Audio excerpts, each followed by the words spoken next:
Today's program, this is one of our 3 coffees for parents, and today I hope everybody's here for the right one. If you came for standardized testing, you're going to be very disappointed because today we're talking about planning ahead for college visits. If this is your first event with us, we're the 3 college counselors. I'm Jen Fitzpatrick, this one is Darnell Haywood, John Wagshall, and we're joined today by a very special guest, our good friend Jen Winge, who's the Vice President of Enrollment at the College of Worcester. The Vice President of Enrollment is kind of like Director of Admissions, Dean of Admissions. She's the Queen of Admissions. Jen is one of the best professionals we know, a good friend of ours. I've actually known Jen since 1992 when we were tour guides together. We had our first jobs in college admissions together, and she's one of the best in the business. So we're really excited that she's here to share her perspective on things, and feel free to ask her questions. 2 of the 4 panelists have just done this with their children. John and Darnell have both just planned and gone on successful college visits, so they're going to talk about it from that vantage point. But the reason we're here and the reason this says planning ahead is because you do have to plan ahead. That's the main thing we want to talk about. This is going to require some forethought. In the good old days, you know, pre-COVID days, you may have just been able to say on a Thursday, hey, tomorrow let's go visit a campus, and you could show up and they would have room for you. You can't do that these days. It really does require some planning ahead. So we want to also make the point that while we generally think for younger parents, like 9th and 10th grade students, that it's okay to swing through some campuses on the way to Thanksgiving at grandma's. Oh, thanks, Darnell. Here, tech help. You don't want to see my updates. You don't want to see my rec letter. You don't want to see my address labels. Oh dear. Oh dear. Okay. The main big bulk of college visits is going to take place during the junior year. The junior year, for a couple of reasons. If you were here last week, you heard us say we really think the college search can be condensed into 14 months. That's about how long the kids can do this and do it well. We want you to start and we want them to finish with lots of energy and lots of gusto. Starting any younger than that on college visits is also hard because you don't have the data. We don't have enough academic data. We don't know enough of their transcript. You don't have a test score to really see what's in the ranges. So we are going to argue that waiting to the junior year to do the big bulk of your college visits is the appropriate time. Some kids will get to that point junior year and say, oh my gosh, I'm so excited. And some will, be dragging their feet, and that's okay. Darnell uses the adage of, the analogy of people losing their teeth. Kids losing their teeth. Some kids lose their first tooth in kindergarten, and some lose their first tooth in 2nd grade, but none of them come to high school with their baby teeth. So they're all gonna do this when they feel right. Okay, so we want to start with the obvious, right? COVID has impacted this. I think I'd rather start with the positives. Colleges have really increased what they're doing online. The availability of online sessions, great information, live sessions, kids on tour taking you into their dorms. What you can do online is awesome, but we all know that's not what the kids want. They actually want to get out there and kick the tires and see the campuses. So we want to let you know, obviously some schools, there's some limited availability, some aren't open at all, and some will limit the numbers in terms of information sessions, just like we do at the lunch tables here. We have 5 at the round tables, we used to have 8 or 9. They're just going to limit that for obvious reasons. This is a fluid time, and things change. You see this January 10th, this is in one of our major journals. January 10th, they're talking about most appear to be allowing students. They talk about a couple who aren't, but this article goes on to talk about most colleges are open to visitors. They have to be, they want to be, they want to welcome you. They just want to welcome you safely. Okay, I'm going to turn it over to Darnell, who's going to talk for a few moments. Okay, great, Jen. Well, first of all, I want to say I was so glad to see that you were writing rec letters on your computer that came up instead of maybe on a shopping website or a good getaway, good vacation. You were really looking at your work and thinking about that at all time. Hello, everyone. I'm Darnell Haywood. So glad to be with you here today to talk a little bit about visiting colleges.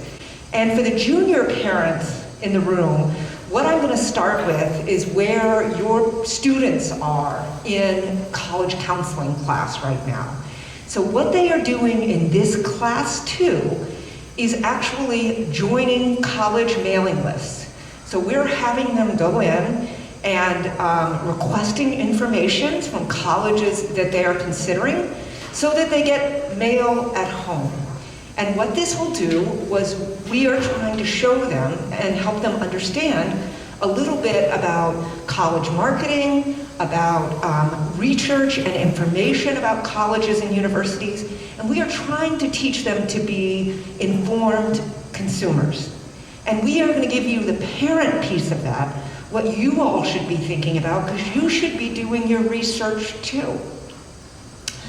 Really, when you take it, sort of look at it from a bird's eye view, this is going to be your largest investment, money and time, in your child that you've probably had in their lifetime.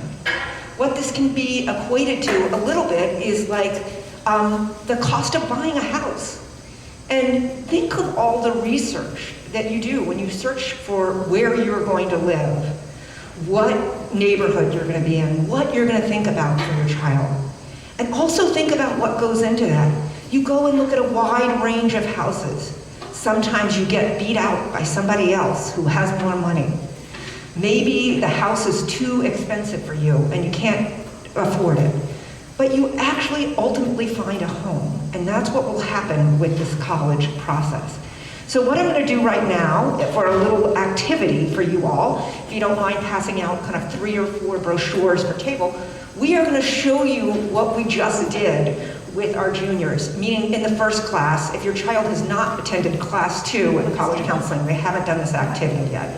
But I want you all to take a look at some of these brochures. I'm going to give you a few minutes to do that, and flip through, and then we're going to call out a little bit and have you all share some information about what you might see. For those of you who are watching this recording afterwards, what we're doing is passing out the kind of brochures that kids will get at home and asking people to look through and tell us what they tell us about colleges. Okay, these are the kind of terms we try and come up with the kids. Who has a brochure that has the money shot? Meaning that shot that makes you want to go to that school, that you think is trying to give you the essence of the school. Oh, okay, so that looks like that is Pepperdine. Okay, tell us what they're stressing in the Pepperdine brochure. Yeah, you should show. Does that look like Malibu? Who wants to go to Malibu today? Woo! Okay. Yes. So, is there anything else that you noticed in there about Pepperdine that you think the kids should pick up on? I guess if the kid is Christian or religious, yeah, because it has a page that says our spiritual life. Yeah, great. Thank you so much. Okay, Jay. Yeah, so sometimes your kids are not as perceptive. We pass that one out in class and they're like, oh my God, Pepperdine, that's so great. I definitely want to go there. And I know the student is Jewish, and I said, tell me a little bit about, how you feel. And there are Jewish students on Christian campuses, but they're like, oh, absolutely, this is the school for me. I said, does this match with your faith journey? And they're like, what's that have to do with anything? They just totally missed the point that this is a Christian university. And if you visited and you drive up the campus, when you come around the hills of Malibu, there's a giant cross, right? So you really can't miss it if you visit. So to our point about visiting campuses, you might miss it in the brochure, you're not going to miss it on the visit. All right, who has an international university? Okay, great.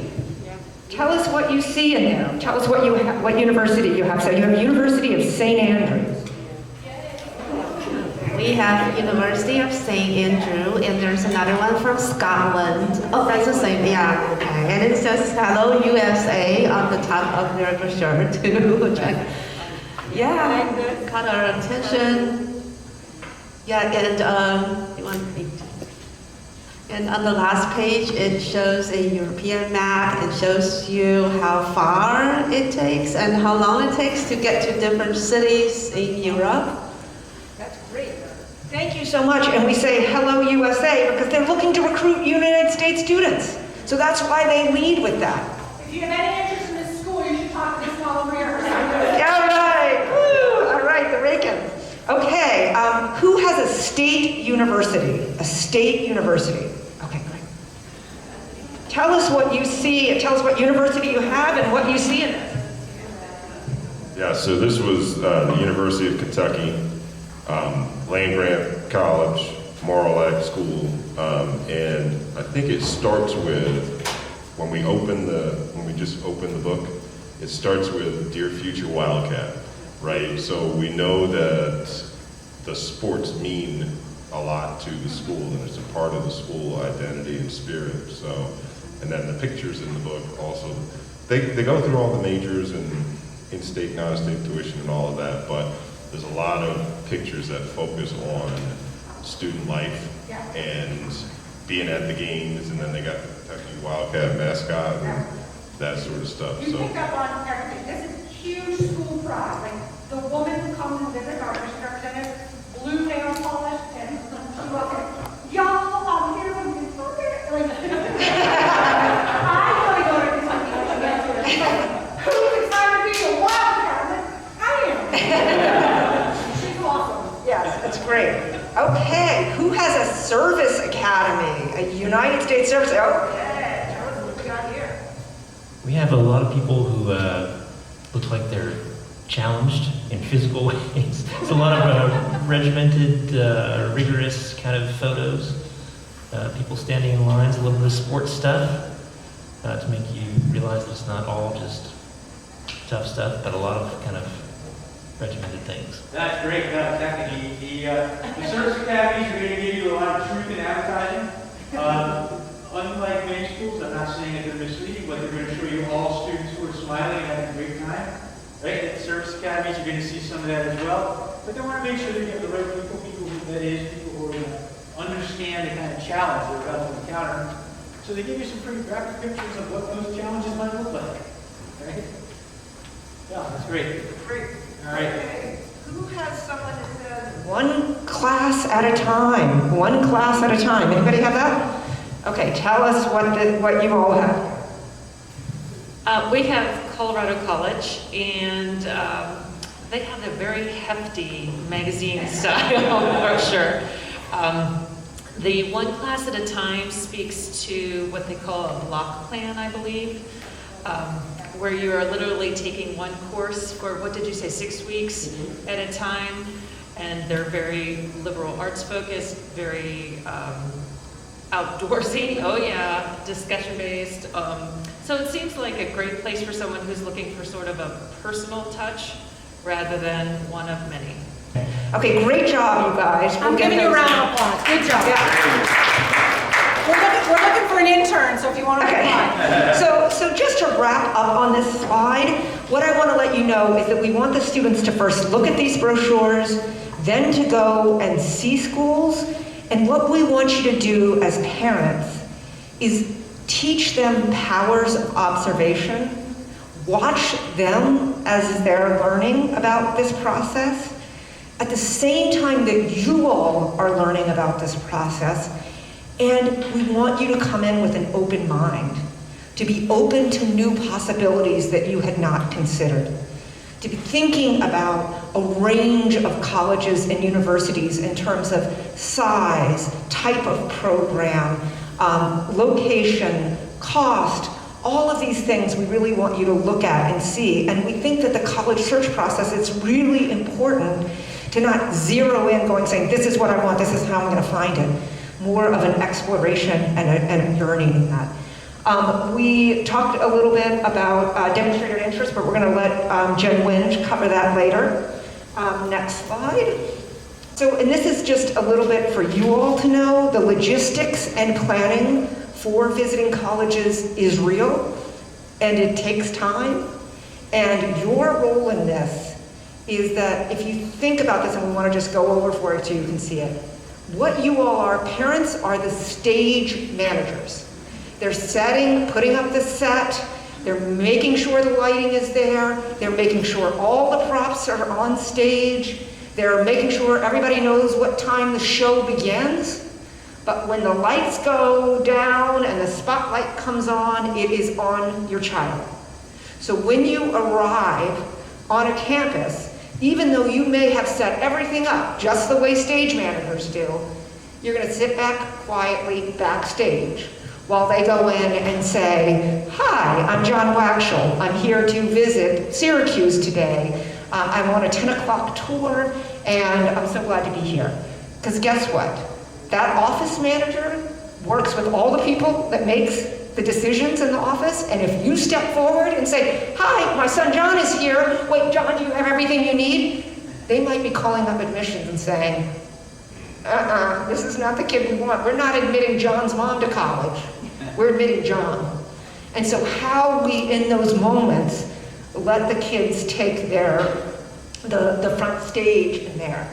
We have all sorts of things that we give them in the Google Classroom to do while they're on campus.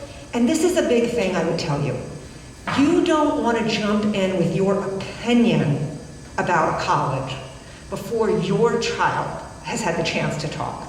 So you want to go, and this is something that John does really well, say like, well, give me 3 things you liked about the school.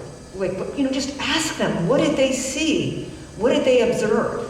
And then you're trying to draw out for them. You may have your own opinions, but let them be a little bit on this journey. Follow up, we talk with the kids about this, but it's important that they send an email, thanking them, knowing that what they're going to do, their interest in it. And then the last thing that I want to show you is that we think a really good way to look at college visits is to look at a geographic area, to say, I'm going to go visit schools in this area, and to add ones that you had not previously considered. Also, P.S., it's best not to visit the school at the top of your list first. You want to practice this. Just like a dress rehearsal, you want to get used to looking at colleges and universities. Okay? Okay, now I'm going to pass it on to John Waxel. Thanks, Darnell. And the funny thing about the example that Darnell used a few minutes ago was that if you ever met my mom, she totally would have gone back to college if they let her. But that's an aside. But no, one anecdote before we go on to talk about this next slide that I do want to share with you. Darnell mentioned early on, having recently gone through this whole process as a parent. You will see that we want to give a nod to the technology, what's available on the web right now. I mean, it has come a long way, and there's a lot of great information to be had from the websites. There are the virtual tours, the webinars. Some of these are really fantastic, but yet, yes, it is different from the in-person tour. And the example I would give from my experience was when my daughter started out with this process, the school that she 100% believed was where she was going to want to go. After the visit, she took it off her list. Did not resonate. And the school that she ended up falling in love with was one for which she said, as we were driving there, why are we going here anyway? I'm not sure I'm really interested in this place. So the visit really did matter. So keep an open mind. But so we're looking at visiting colleges and how. So here we go. This is where it gets great because we're booking appointments. We're getting things done. And what you want to keep in mind is that it's very important, as Darnell was saying, to plan. And here's an example of one way to do it. You actually just go on the website. This is from Miami, here in Ohio, where you can go on the website and there's going to be this sort of a calendar page where you can go in and click on things and make your appointment. And not all of the websites are going to look just like this, but they tend to be pretty similar. And again, feel free to use your initiative if there's a tech issue or you're not seeing appointments that work, or you just have any other questions, pick up the phone and give them a call. They'll be very happy to hear from you and talk to you. And as much as we've been talking about let the kids do things, like Darnell was saying, you're the stage managers. This is logistics. This is planning.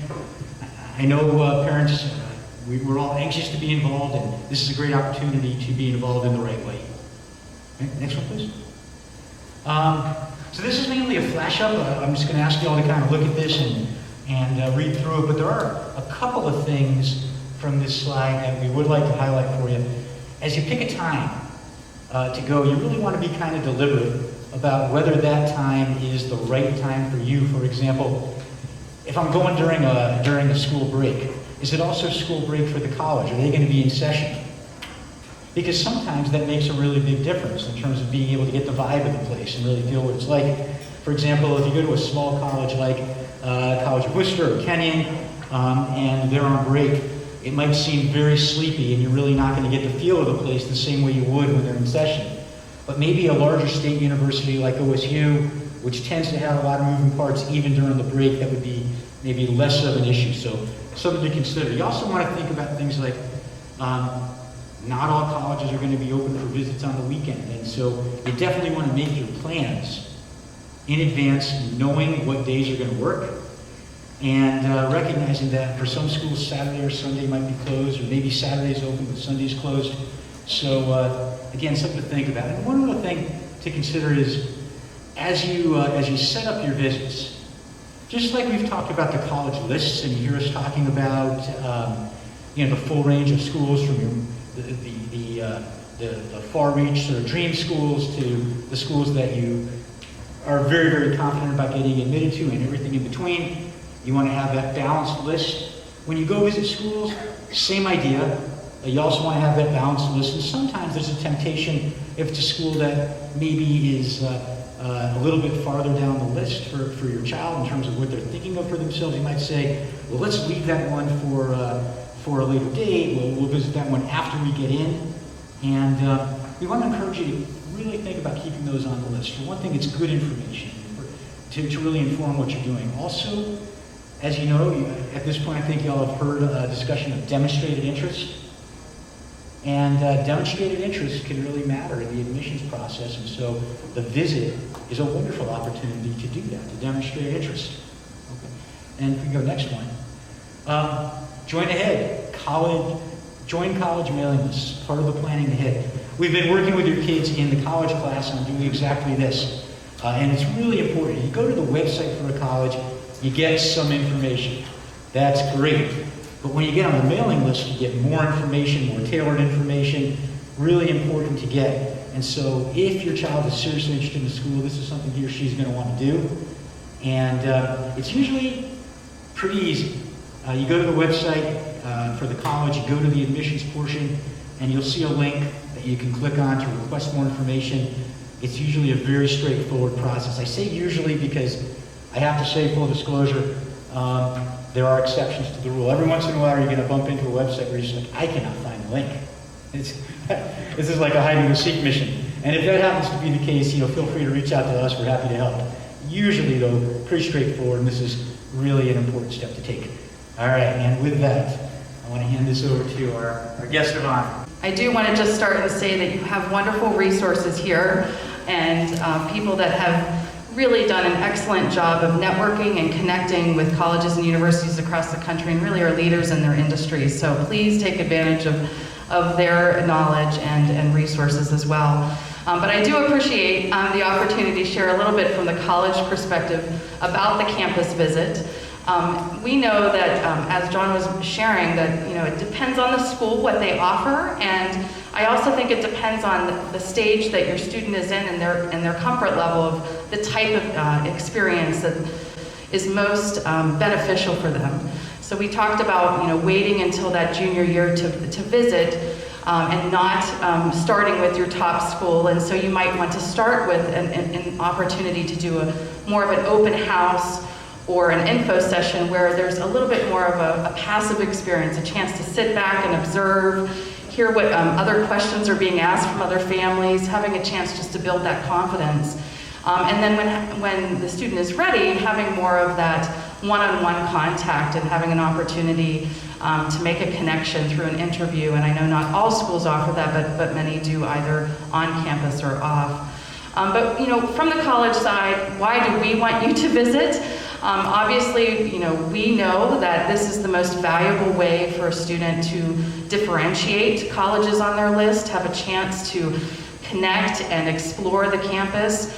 I do not take for granted what we call the gut check, students that just have a chance to walk around, do some people watching and observing. We ask them, how do you feel about being on this campus? Not, what have you learned, but how do you feel? Because sometimes they do just get out of the car and start to walk around and realize, I'm not sure if this is necessarily the right feel or a right emotion that I'm, because this is going to be a home away from home for 4 years. And so that gut check is quite real. So we want that students to do that so they have an opportunity to get an authentic experience, a chance to connect with as many students as possible, but certainly have a chance to talk with staff and faculty and engage in different ways. And then, what do we want to learn from the student? Again, I do think this depends on the school, because some schools you may not have as much opportunity to engage and connect with the staff during the experience. But I know at schools like Worcester, it's very important for us to have that connection. And so even when a student has just signed up for a campus tour, we make sure that one of our admissions representatives greets the guests in the lobby, has a connection with the student. Whenever possible, that's the admissions representative who is responsible for that area or high school. So they'll be reading usually that application first and serving as an advocate for that student through the application process. So schools like Worcester take that time to make that connection, because what we want to learn is, what is not necessarily on the application. The student has an opportunity, obviously, to share some of those strengths and activities and involvement, but are there other stories or experiences that would provide a little bit more context and provide a little bit more detail to that application that maybe you weren't able to do through writing? So taking advantage of that interview and that connection and conversation is really important. What should you be asking us? I think this is a great question in terms of interview preparation as well, but certainly on the campus tour and through those conversations in the lobby. Obviously, I think the questions will vary depending on who you're talking with. With the student-to-student contact, you obviously want your student to have time to really get an authentic answer about what students enjoy most, what they would like to change most about the institution. Hot topics that are happening on campus. Hopefully they're connecting with people that might have similar interests so they can learn more about those organizations and clubs. But I know one of my favorite questions that we receive is, really, we're looking at schools, right? We're bouncing around in Ohio to Denison and Kenyon and Oberlin and Worcester. Well, what makes Worcester stand out, right? What is that distinctive feature that we need to know about Worcester? I love those questions, and not all schools do a very good job of answering that. So I think it's a great question for you as a family to really understand what they think makes them unique and distinctive. And if that resonates with you as to the student, then fantastic, it's one to continue. And then obviously other questions to ask from a parent perspective when you do have that opportunity is, obviously you want to learn a little bit more about mentoring and advising, support that students will receive through the different stages of educational experience. And as I love that you found out through the brochure, really understanding how we really counsel and educate students, but what do they do with that knowledge, and taking advantage of applied learning through internships and research and other opportunities. What can you learn on a campus visit that you can't learn from Instagram or Facebook? Again, I do think it's part of that gut check, that authentic feel, and how should you spend your time when visiting? I always say you need to give yourself at least 30 minutes, either before or after the scheduled time, to just observe. And I know this might be a little harder during the pandemic because there might be some restrictions, but whenever possible, just sit on a bench and observe between classes how students interact with each other. Are they communicating? Do you see the adults interacting with the students outside of class? If you have a chance to sit in the student union or go to the dining hall, this is the perfect way to really get a sense of the culture and the level of engagement students have. Pick up a student newspaper, all of these things that really help give you a sense of place. Okay, I have one thing to add, and one thing I want to draw out the difference for you. Jen, so I think that with the questions, I loved that you brought that up, because a not very good question is how many people major in psychology, or do you have a soccer team? Why are those not? So those are all questions that we know that you can usually find on our website if we have good websites, or through your own research. And so when a student has taken that step to visit, we know that that is an investment for the family and for the student. It's also an investment of our time. So when we have that time together to ask questions, let's make them more meaningful, take them to that next stage. And so rather than just ask how many students major in music, perhaps ask about, okay, can you share a little bit more about the performance opportunities and how a student really balances working with professors on individual practice sessions as well as performances. And so really trying to get it to the life experience and not just statistics that you can find elsewhere. So we've been mentioning this terminology called demonstrated interest. This is a real thing with colleges and universities, and it really, the birth of demonstrated interest started with the birth of the Common Application. So when students, decades ago had an opportunity to apply to multiple schools using one application, that changed our world in college admissions, because when we would historically receive an application, there was a really strong chance that that student was very interested and likely coming to the college. But now, when students on average are applying to 8 to 10 schools, and we know there are some that do many more than that, it's more of a guessing game for us, right? We do enrollment models where we try to predict the number of students that we are going to enroll, and so when we're receiving thousands of applications, so at the College of Worcester we have 6,500 applications for a class of 525 students. That's a lot of applications for that number, but also how do we figure out who is most likely coming? And part of that is colleges and universities are very interested in trying to keep what we call that admit rate and that yield rate very close together. So schools want to create more selectivity with their process, and so they try to obviously estimate or model how many students that they or actually enroll. With demonstrated interest, this is just a category similar to your grades, academic rigor, recommendations, your college essay. It is part of the application process for many, many schools. And in fact, our national association that we follow professionally says about 40% of colleges and universities across the country use or say that demonstrated interest is important, either moderately important or very important.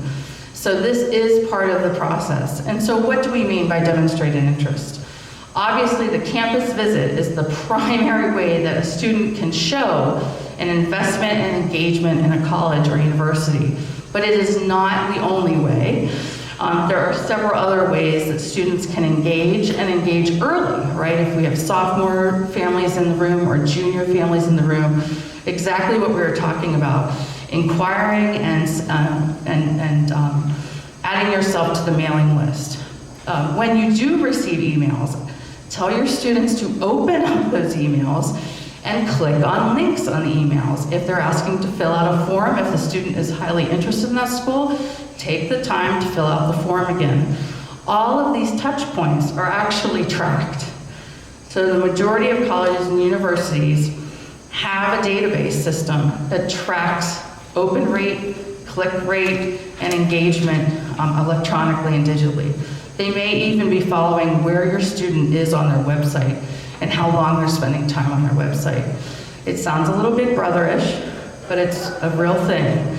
And so I'm not requiring or saying that your student has to do this all the time. They obviously need to be selective with how many schools they do this with, but for those that they're most interested in, have them engage digitally. This is a sample screen of what we have at the College of Worcester on our dashboard. So when I open up a student record, their name and contact information would be at the top. But I know this is hard to see, and you'll be able to see it on the webinar, the recording. But we have different ways that we track engagement and activity. So visit history, of course, is at the top. Virtual engagement now is a real thing, and many schools will score that and see that as a high engagement as much as a visit. So it depends on the school that does that. We also are looking at interactions. So if a student has completed part of the application and has sent that in, or made a phone call and engaged with the admissions representative, we see where they've actually entered our system. So one of the best ways is through that inquiry form or a college fair or other engagement. One of the least favorite is the first engagement is the application itself. So we really want you to try to prevent being a stealth applicant. But this is just an example of all the different ways we track that activity. To have a vice president of enrollment who's willing to pull back the curtain and show you the dashboard, I bet you're some of the only parents in the country who have seen this. They usually don't want you to know about this. This is like how the secret sauce is made, so thank you, Jen, for showing our families this. We should let you know that a lot of colleges use demonstrated interest. Jen was giving me that number. The colleges with the lowest admit rates in the country don't use this. So when you go to visit Harvard or Stanford, you don't sign in at the desk. They don't care who you are. They don't track it. We just want to be upfront about that. So when you get to some schools and you're like, they aren't even having us sign in, and those college counselors told us, they don't care. They don't care who you are or why you're there. They've got millions of you. Okay, so we want to talk about lessons learned. And the biggest lesson that I want to start with, and I'll pass over to the people who have actually done this, what I've learned, this is year 26 in the business for me, please allow there to be time for joy in the process. Allow this to be a happy experience for you and your child, because it can be. You want this to be fun. I'm one of 4 kids, and when I visited colleges with my mom, and we were by ourselves, that was a joyful time, right? I'm 48 years old. I can remember my 17-year-old visit like it was yesterday, because we had alone time in the car. We talked about things one-on-one. I can remember the hotel stays, the visits to campus where we looked at each other and said, this isn't it, or this is it, and my heart is swelling, and watching your child go through that process. So allow time for joy. How does that happen? Don't fit in 5 schools in a day. We're professionals when we don't do that. When we go to conferences, it's 2 or 3 schools in a day, max. If you're doing a week of college visits during spring break, 2 a day, and leave a half day in there for joy. How can you do that? If you're in Chicago, say to your child, okay, Tuesday afternoon, it's all you. You plan Tuesday afternoon. These kids have a computer in their hand. They can Google and find what they want to do. Go take the Chicago architecture tour by boat. Let them go to the Museum of Art. But allow some time there for just non-college visit, decompression, joy in the process, okay? If I was Pascal Lassambe, I would say, everybody repeat, joy in the process. Ready? Good job. I just want to add on to the point Jen was making about having joy in the process, and it's such a big deal. You know, the college process for parents can be a stressful time, and sometimes you begin to dread it. Oh, why do I have to go all through all this? And this trip that you're going to take with your children can be a really great time that you have together. And if you're thinking about the stress, try to put that to the side and let yourself enjoy this, because guess what? Not too far from now, they're going to go off to college. And then they're not going to be home. You're not going to have that together time. You're not going to have that road trip. And you're going to experience, at least as this was the case for me and for my wife, you're going to experience a whole different kind of stress. The stress involved in entering a new stage of parenthood, and for them, a new stage in their growth when they're no longer at home, right? So enjoy this time together, and the road trip is a wonderful opportunity to do that. You'll see the arrow here. Sometimes your child's reactions will not make sense. I'm going to pass it over to Darnell to talk about, because that's such a big point.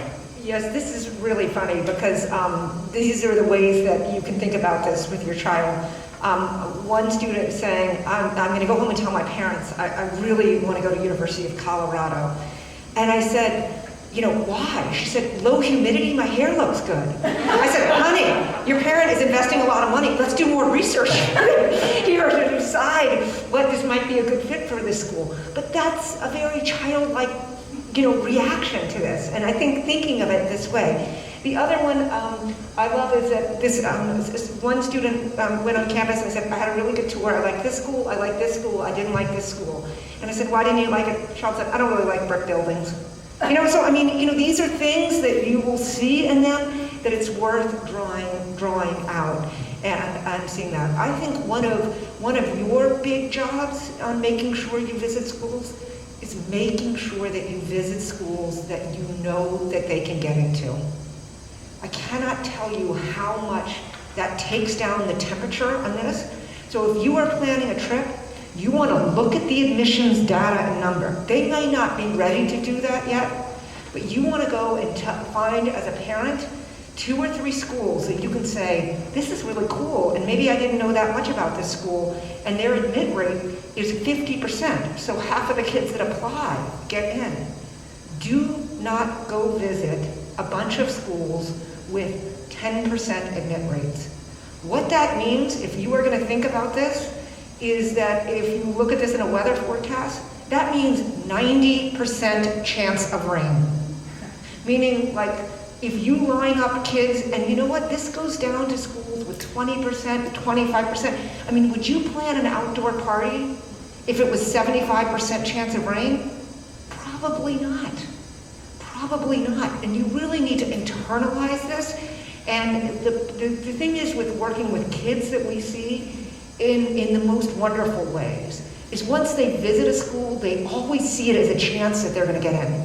They just always, that they're optimistic, they're hopeful. So they're thinking this. So as a parent, you need to be the guardrails here on making sure that they are staying within the highway lines and have schools with a range of selectivity. It's really, really important. And big things too, if you're not going to pay for it, don't visit it. And also, a big mistake parents can make is, I will pay for this school, this school, this school, but I'm not paying for this school, this school, this school. Okay, because you know what that does? That sends a message. If you're good enough to get into one of these, which we know that every year it changes and that we have no control over that, we will invest in you. If you are not good enough, we're not going to invest in you. That's the message they're receiving. So you really want to be thoughtful about how you approach some of this and really stress that. Anything else that I missed with this group? Okay. Just one quick caveat about your child's reactions and whether or not they make sense. And as we've been saying all along, you really have to give a nod to the fact that sometimes this is sort of intangible. And appreciate the fact that there might just be something about the vibe that legitimately is not clicking for your child. And that's real, that's a thing, right? That can happen. On the other hand, sometimes as a parent, you also want to play the role of making sure that your child is actually thinking it all the way through and making some kind of a sensible decision, notwithstanding the deference to the importance of the intangibles. And the example I would give you from my own experience was my daughter's college counselor had recommended, fortunately it was not me, but had recommended that she consider a school in Indiana. And she didn't want to go look at that school. And I said, why not? And she said, I don't like Indiana. I don't like Indiana. And well, the truth is she had been to Indiana once, but her total experience with Indiana was during a soccer tournament where she saw a hotel and a soccer field on the outskirts of Indianapolis, which is not really knowing Indiana, right? So we needed to bring a little reality check to bear there. But sometimes the intangibles really are legitimately in play, but sometimes it needs a little parental vectoring. So. We're going to leave this up here as an advertisement for next week. It's going to be a riveting discussion about standardized testing. Actually, we're really excited about it. We're partnering with Compass Prep, the leader in the industry. That one is going to be a webinar, and there's information in the Viking Voice on how to sign up. You'll get a link to sign in that morning. Please come, it's going to be awesome. And if you sign up and you can't come, you'll get a recorded version of this. Okay, I'm going to ask Jen to come back. We all learned about good questions today, so I'm going to give her the first one, and then we'll take your questions on college visits. She drove all the way here from Worcester, so we're going to ask her the question you encourage people to ask, what makes Worcester special? Give us the 30-second elevator speech. All right, 30 seconds. Worcester is a college of 2,000 students that represent the world. We have 70 countries in that population and 48 states. So we're very proud of how we bring the world to our community so students have a chance to connect with so many different identities and talents and interests. But what makes us unique is that every student, not just those in an honors program or a certain discipline, but every student will complete a major research experience project one-on-one with a mentor faculty member in their area of study. This is part of our curriculum. It's built with your class experience in the fall and spring semester of your senior year. And so no matter how students enter Worcester, we have a curriculum and mentoring experience that helps prepare students to get excited about tackling a topic, about answering a question, and creating new knowledge. And in fact, since 2002, presidents, provosts, and deans across the country have asked which colleges and universities do undergraduate research and a senior capstone experience best, and only 2 schools have made both of those lists every year.